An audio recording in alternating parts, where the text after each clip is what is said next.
Hi there, I'm Chef Lauren Smith with Conscious Culinary for Natural Partners, where we explore how to cook with our manufacturer partners' products. Today we're featuring Innate Response formulas. They have this awesome product called Clinical MetaCore. It's basically a meal replacement powder.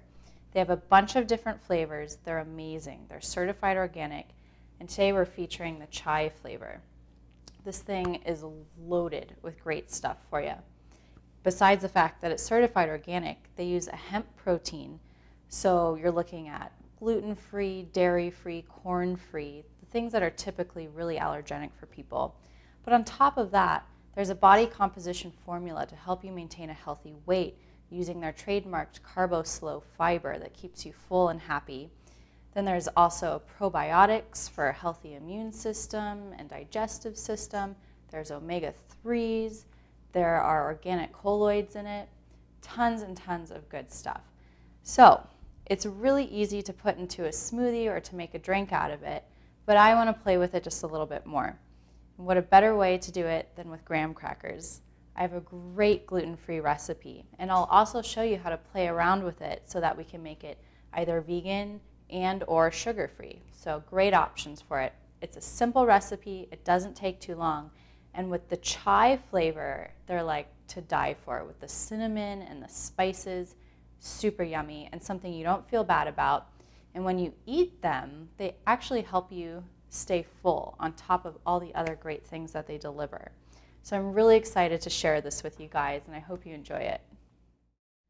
So to get this recipe started, you're going to need a sheet pan, just like so, with a couple pieces of parchment paper, as well as you need to have your oven on 325, so it's kind of a low heat for this.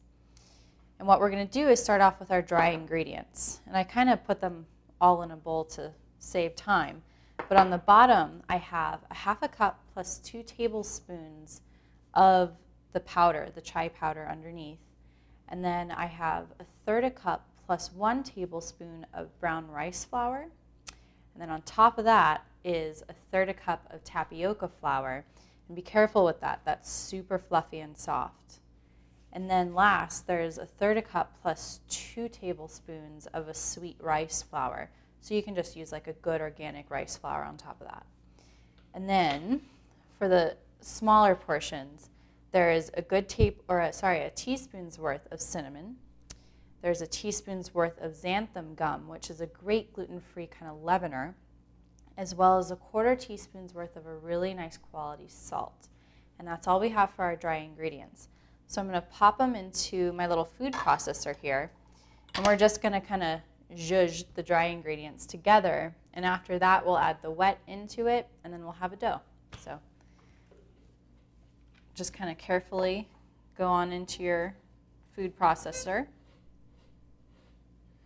So you can kind of see the different layers of flours. The tapioca flour is really white, the brown rice flour is kind of tan, and at the bottom is the chai.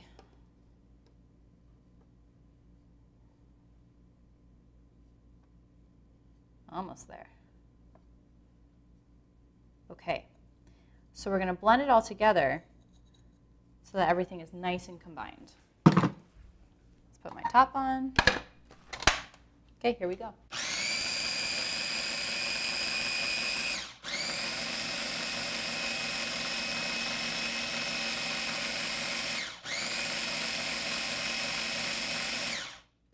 So essentially, you want to see that everything is just really nicely incorporated. And the next step for this is our fat. So a graham cracker, by traditional culinary standards, is basically a kind of short dough. That's what like a biscuit or a shortbread cookie would be made out of, a lot of butter. So I have about 6 tablespoons worth of a really good quality organic unsalted butter.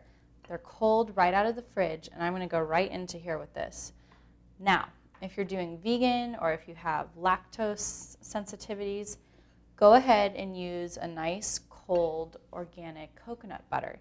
And I would say use about 6 tablespoons worth. What we're looking for here is I'm going to blend it up so that it becomes kind of pebbly. You don't want it to be like pureed together. You'll see it. It comes out dry.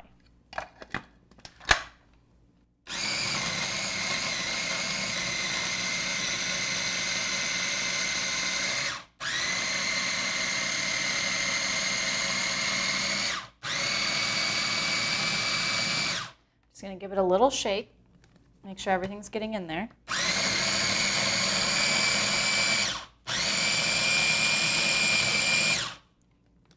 Okay. So, like I said, kind of gravelly and pebbly. Last part. I have a 1/4 cup's worth of a really nice quality agave nectar.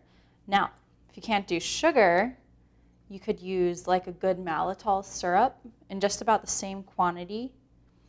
Or you could even do, if you're okay with honey, you could do honey, any kind of good liquid sweetener. But agave nectar is pretty good on the glycemic index, so I'm totally fine with that. It's really the only sugar that goes into it. So it's a 1/4 cup's worth of that. And I have an additional 2 to 3 tablespoons of water. I'm going to adjust my dough with this water and honey mixture, or agave mixture. And what we're looking for is for a ball to form in the food processor, that it kind of pulls away from the edges of it.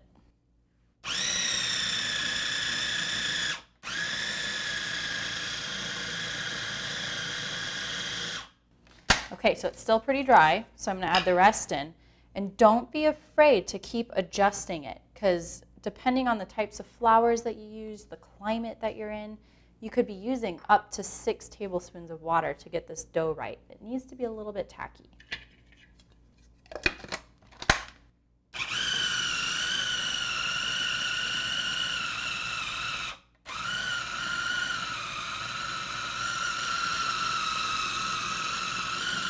Okay, this is perfect. It's just starting to grab itself off the sides of the bowl, making like a ball. I'm going to zhuzh it one more time and I'll get this dough out of the food processor.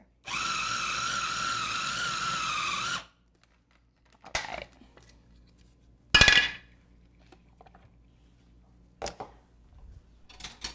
So grab yourself a spatula just to make everything easy. And also some plastic wrap. And what we need to do is chill this dough for about 15 minutes in the fridge. You could pop it in the freezer to kind of expedite the process, but we want the dough nice and kind of chilled so it's easy to work with when we go to roll it out. So just take out your blade and be careful. Make sure you get as much of the dough off as you can. Let's go in for the rest. It already smells really great. It like makes me want a chai latte or something. So see how the dough is kind of nice and tacky? It should almost actually look like clay. Okay. Let's try to get every bit that we can. And this is such a good dough to have around, even if you have scraps, because the scraps from these graham crackers can be crunched up and used in crusts and all sorts of good things. I mean, can you think of anything bad to do with graham cracker crumbs? Okay, so I'm going to pop this in for about 15-20 minutes to let it get a little chill on it. So I gave my dough about 15 minutes in the fridge. It's nice and chilled and set. So I'm just going to get it out of the plastic wrap. And I have a nice piece of parchment paper here. And you want to take half of it. We're going to do about half at a time. Save the other half for later. Take another piece of parchment paper, go right on top, and just kind of squish it down. And I'm going to use a rolling pin, and we're looking for about a 1/4 inch thick. So just, if you don't want to imagine a 1/4 inch, imagine how thick a graham cracker is. So just roll it out into as even of a rectangle as you can. And if the paper starts slipping around on you, my little trick is I like to put it over the edge of the counter and then just kind of set my weight on it to keep it still.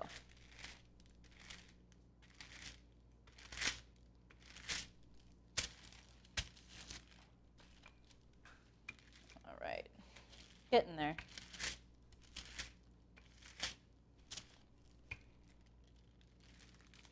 Look nice and even. We kind of have a big oval. So take the top layer off. What we're going to do is trim it up with a nice long knife. I'm going to try to make the best rectangle shape that I can, but using the most surface area of the dough. So these little scraps you want to leave on here and bake them so that you have great little graham cracker snacks. Okay. So a couple of these edges aren't going to be perfect, but these are rustic and they're homemade, and I don't care about them being perfect. If you do, make your rectangle perfect. So I'm going to basically do 8 pieces. So knife goes all the way down the long way. Then I'll go in the center. And then I'll do 2 more, so we end up with 8 squares.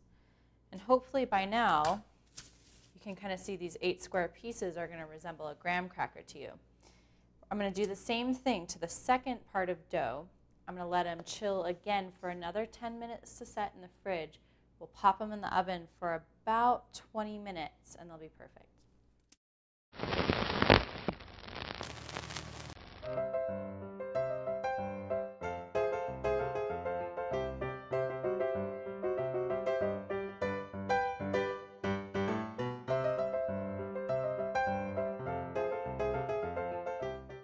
The crackers have chilled, or at least the dough has chilled. And what we're going to do before we put them in the oven is make nice little designs like how you're used to seeing graham crackers. I'm just going to poke each one with 3 little sets of holes from a fork. Just go on each one of them. And we're going to pop them in our 325-degree oven for about 20 minutes. Now here's the thing. If you want cinnamon sugar, now is the time to put it on. So basically do like a tablespoon of sugar and then a tablespoon to about teaspoon's worth of cinnamon. Just depends on how much cinnamon you like. And just sprinkle it all over the crackers. I don't want to do that much sugar, so I like to do xylitol crystals with cinnamon. That's just what I have right here. With xylitol, it'll melt though if we put it on right now. So I'm going to give these guys about 10 minutes, and 10 minutes in, I'll sprinkle the nice cinnamon and xylitol crystal mixture over. And when they come out, we'll still have pretty little crystals on top. I made a mistake one time with a test batch of these and put the xylitol on right away, and it just kind of melted and made the graham cracker a little bit too gooey. It didn't taste bad, it just didn't look as pretty as it could. So these are going to go in 10 minutes. I'll do my xylitol and cinnamon another 10 minutes, let them cool for 30 minutes, and we'll have some delicious little graham crackers.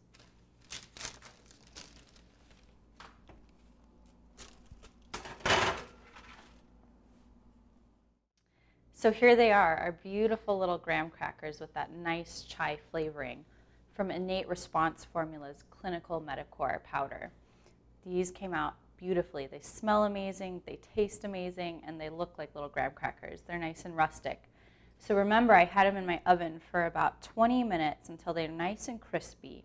Let them cool completely for 30 minutes. And then where we divided them with the knife earlier, they just snap right on off. And it's just as easy as that.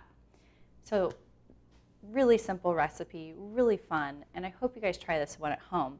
And stay tuned for our Comfort Food with Conscience, because we'll be showing you how to make a natural corn syrup-free marshmallow. And if you think you've had a marshmallow before, you haven't till you've had a homemade marshmallow. This way you can use this recipe, the homemade marshmallows, get some chocolate into the party, and have yourself some s'mores this summer. So thanks again for watching. I'll see you next time.